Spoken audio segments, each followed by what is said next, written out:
Hello everyone, welcome back to GGN. This is part 2 for this news report today. We're going to start off where we left off. Syrian government says its forces are still strong. The Syria's information minister on Sunday distanced the government from the comments made by the country's vice president that neither the rebels nor the forces of Assad could win the civil war. Says last week, the vice president said in a newspaper interview that the country needed a government of national unity since neither side could win militarily. So this article says that the Syrian government says its forces are still strong, which is why the UN envoy is worried after talks with Syria's Assad. So he was tasked with pushing the end to Syria's, let me enlarge this here, civil war. He was worried after discussing the crisis with the president on Monday, indicating there has been no apparent progress in efforts to achieve a negotiated solution to the conflict.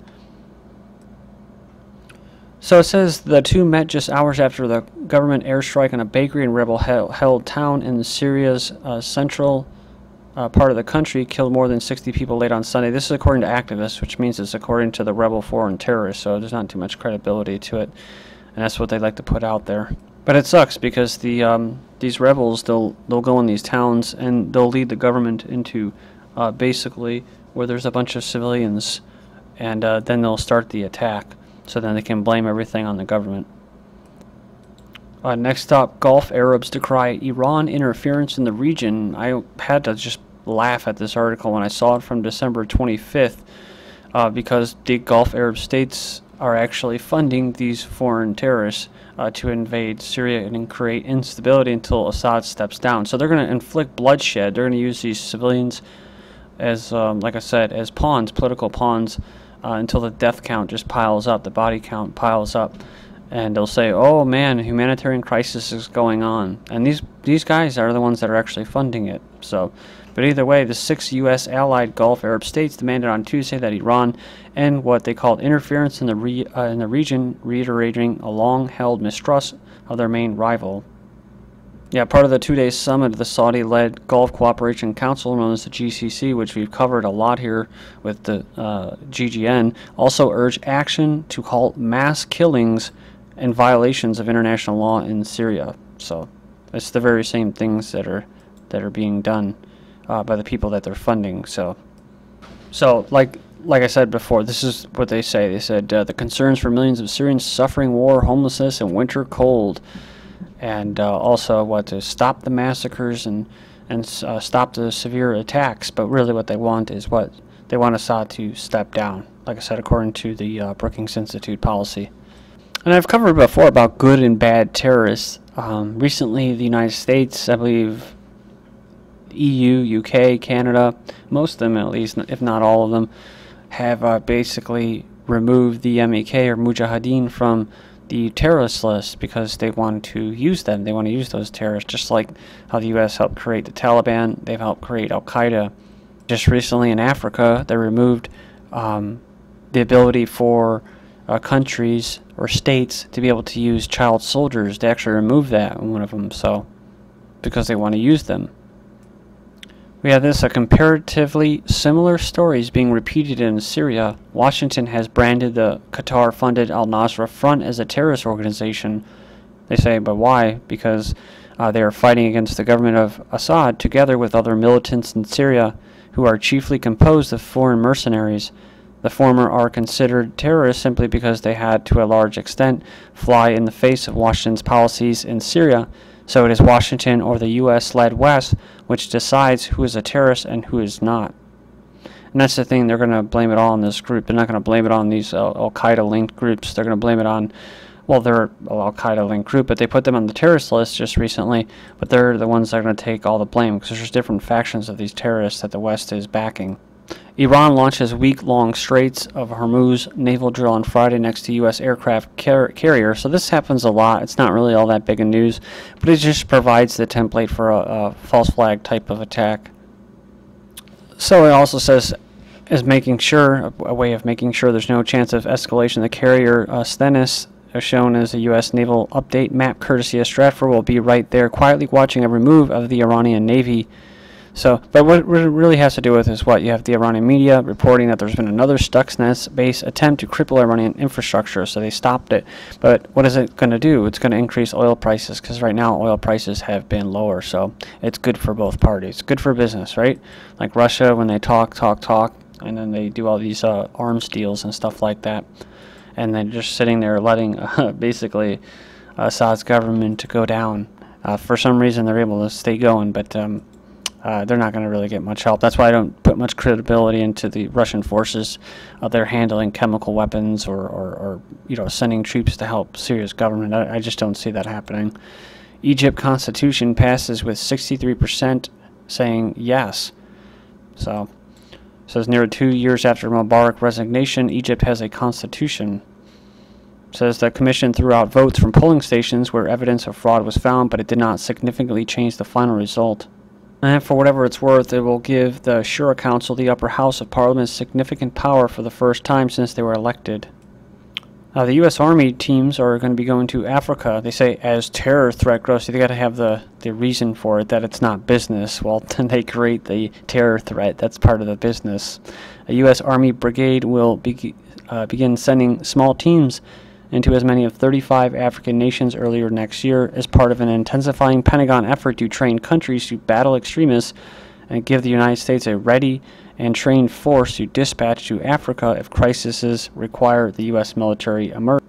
Because it's just interesting, because you hear about all these drawdowns, like they did in Iraq and Afghanistan. They keep trumping that up. But I just covered an article where they said they're not just doing the Asia pivot, but they're also what? They're going to maintain a strong U.S. presence in the Middle East, military presence in the Middle East, and then here you go talking about Africa. So they're going to be a lot of places still. And then let's not forget about the bulking up of embassies with Marines, and then of course beefing up special forces and those types of operations. Vultures cash in on Africa's mineral wealth. So the editors of Straits say Africans benefiting from their natural wealth is rarely seen. As most times they sell or lease their mines for a short-term profit. There is still much colonial rule in Africa, even if there is a black face running the government. The diamonds and the rare earth minerals still seem to end up in Antwerp, and it says nothing has changed. Look at what's happened in South Africa as miners are being shot down in cold blood. London operated the mine, and their business is listed on the London Stock Exchange. They ask the question of, will Africans begin to exploit themselves or mutually benefit from their wealth? This article seems to paint the picture that there is still unexploited wealth in Africa, but the carcass of Africa has been picked clean down to the bone marrow. Did someone miss something? Asked Michael Vale. Netanyahu of Israel has an election pledge, which is more settlement expansion in the next 4 years. The repeated expansion of settlements in the occupied West Bank has been part of the aim at splitting or spiting the Palestinians, in part spiting the international community, but mostly it seems about winning votes. He promised to expand the settlements over the next 4 years despite international pressure, insisting it was vital to Israel's security interests to do so. With the ruling Likud Netanyahu's leadership, sorry if I messed that up, calling for their platform to overly abandon calls for two-state solution, expanding deeper and more intensely into the West Bank seems to be the list of the centerpieces issue. The Gaza war was initially supposed to be the campaign's focus, but it took back seat when early polling suggests that the Israeli public, sold on the idea of war for its own sake, was not happy that the government negotiated a truce. With voters being courted by even further right on the idea of this Likud Netanyahu is soft, expanding the settlements appears to be the simplest way for them to shore up their hostility to Palestinian statehood, which the UN is now calling them the state of Palestine. So, this isn't really shocking to me, but it says shocking decline in Ethiopia Israeli birth rate.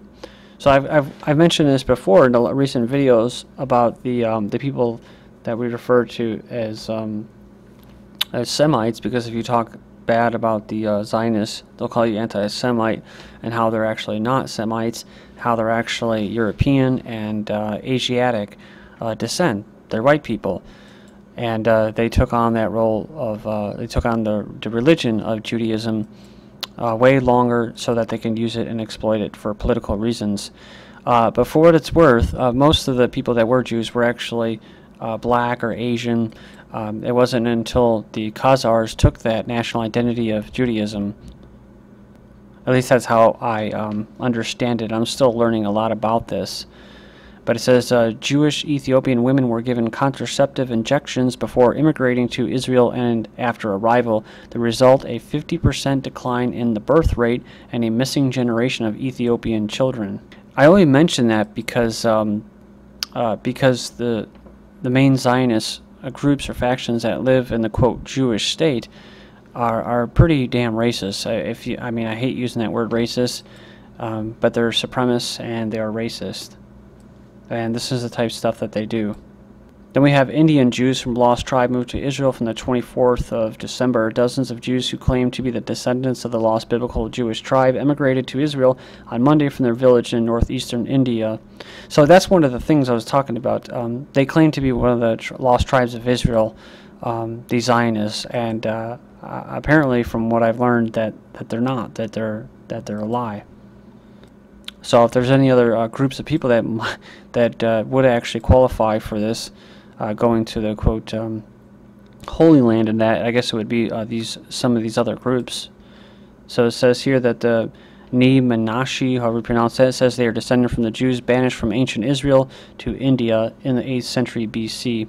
Israeli chief rabbi recognized them as a lost tribe in 2005, and about 1,700 moved to Israel over the next 2 years before the government stopped giving them visas. Israel recently reversed that policy, agreeing to let the remaining 7,200 immigrate. Yeah, increase the defense forces, right? Not all Israelis think that the Banashi qualify as Jews. That's interesting. And some suspect that they are simply fleeing poverty in India. A former Interior Ministry said that they were not linked to the Jewish people. He also charged that Israeli settlers were using them to strengthen Israel's claims to the West Bank. Just deranged and evil. I made a comment on Twitter last week. I said, is it just that, you know, people of color are evil when they go and shoot somebody and white guys are just crazy? And I didn't mean it in a pejorative way. What I meant to say was that, you know, listen, people can be mentally ill across the spectrum. People can also be evil across the spectrum. Why are we only ascribing certain kinds of words to certain kinds of people? So I really take your point, and that's very true. And also it's about the fear of not having enough guns if the brown people or the black people rise up and come and get you. People make bad choices too. All right, we're going to switch to gun control and what's going on with this post-Sandy PSYOP. Remember this video I just did last week? It was one of the last sets of videos I did before the Christmas break, which was whites targeted over MK Ultra Patsy, along with useful idiots, hardened brainwashing camps. Of course, I'm talking about schools where your kids are indoctrinated into statism and to love the police state and stuff like that. And that's exactly what you're seeing now. Apparently, this is the same individual who called for the imprisonment of filmmaker Sam Basile. Of course, he had different names. He was basically a Zionist that was there to pit Christians against Muslims, but mostly to be the blame for why the Libyan embassy and that was attacked, and the diplomat Stevens was killed. So, when in reality, basically the people that were protesting, they never even saw the film before that.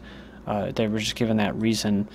But this is the thing. Should someone be imprisoned for that? No, I don't think that they should. You know, that's part of the free speech, right? And it's interesting because, like I just talked about, how you see all these, quote, right-wing conservatives and stuff like that all of a sudden acting like a bunch of Bolsheviks or something, right? So they wanted to deport Piers Morgan. You know, I think just this guy, he's a real turd bag for saying what he says. Let him say what he's going to say. He made himself look like an asswipe.